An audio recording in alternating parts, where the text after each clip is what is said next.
All right, so this is the creed section of Islam, and this has to do with the five pillars of Islam, which is the biggest part of the religion. And basically, the five pillars talk about what is the most meaningful to Muslims and what they follow in their everyday lives and all that.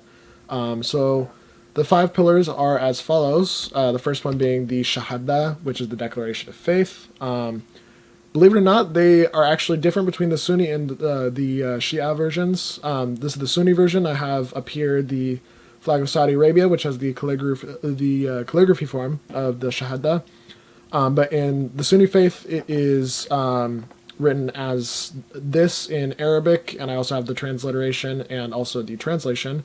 So in Arabic, it's read Ashhadu an la ilaha illallah wa ashhadu anna Muhammadan Rasulullah. And that translates to, I bear witness that there is no God but God, and Muhammad is his messenger.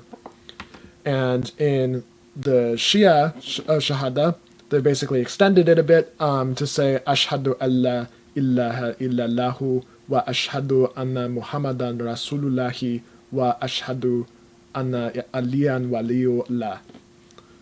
Which basically translates to, I bear witness that there is no God but God, Muhammad is his messenger, and Ali is his vicegerent.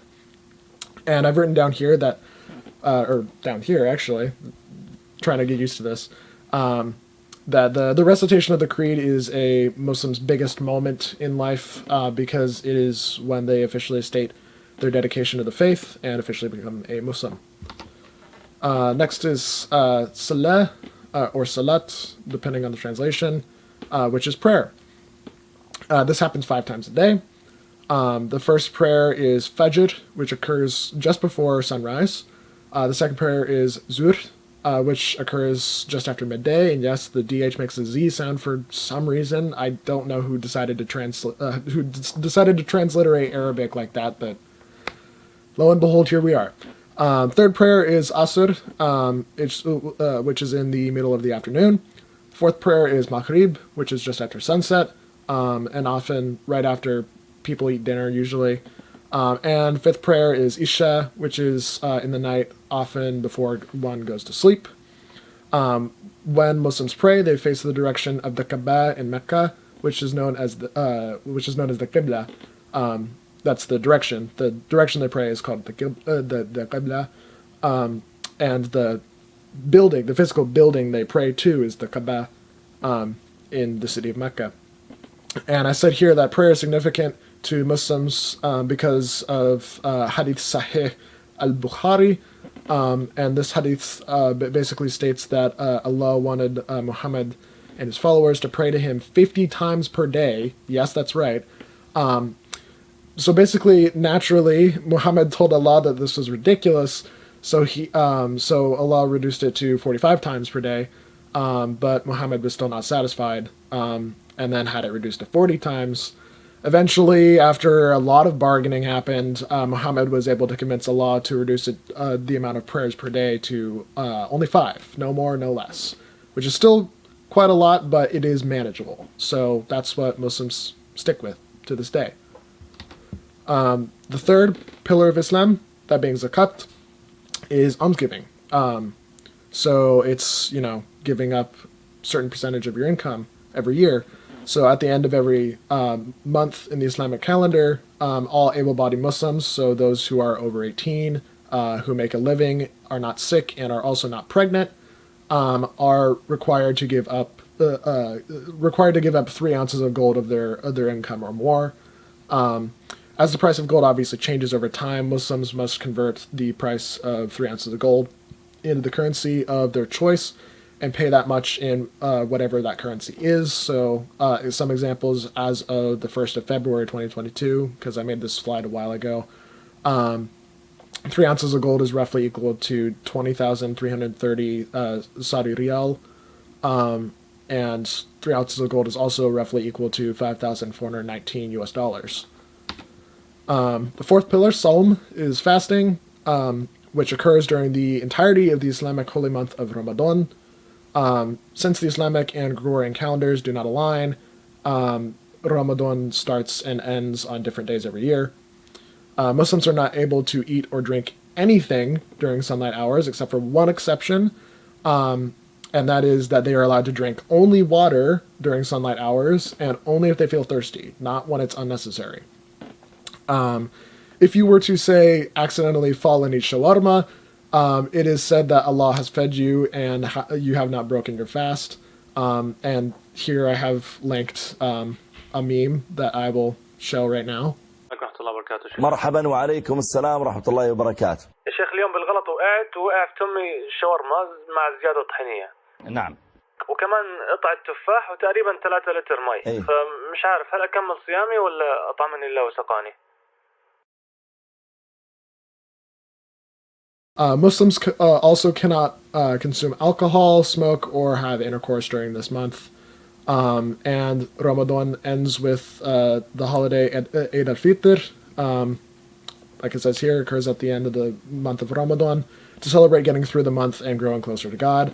Eid al-Fitr is also the biggest holiday in Islam. Muslims fast during Ramadan because it allows them to practice self-discipline and patience, as well as focusing on God and worship. So it is very similar to the Catholic Lent, you know. The fifth and final pillar of Islam is Hajj, that being the pilgrimage to Mecca. Yes, this is how many people attend the Hajj every year. It's a lot, although since COVID they've kind of reduced it a bit, but it's starting to get back up a bit more. But it's basically a pilgrimage event, the biggest one in Islam, in fact, that happens between the 8th and the 13th of the Islamic month of Zulhijjah. As previously stated, the Islamic and Gregorian calendars do not align, meaning that Hajj begins and ends on different days every year. All Muslims are required to attend the Hajj at least once in their lifetime on earth, and it's meant to be the most purifying experience that a Muslim can have. The Hajj is done because pilgrims who embark on it want to purify themselves by simulating the rituals that Muhammad conducted 1400 years ago. The next section is about the Kabba, which is in Mecca, obviously. So the Kabba and what it means to Muslims, basically, the Kabba is a symbolic house of God, his literal residing house, that was built or possibly rebuilt in Mecca by the Prophet Abraham, peace be upon him. What the Kabba symbolizes for Muslims is not only the house of God, but also the holiest of holy places on earth. And also the Kabba is what almost every Muslim prays to, because it symbolizes the world coming together and casting their prayer to the heavens all at once. Now, this was a concept that was invented before we understood how sunlight worked on the earth. So Muslims believed that every Muslim on the planet would simultaneously pray towards the direction of originally Jerusalem before the Kaaba was built, but now Mecca.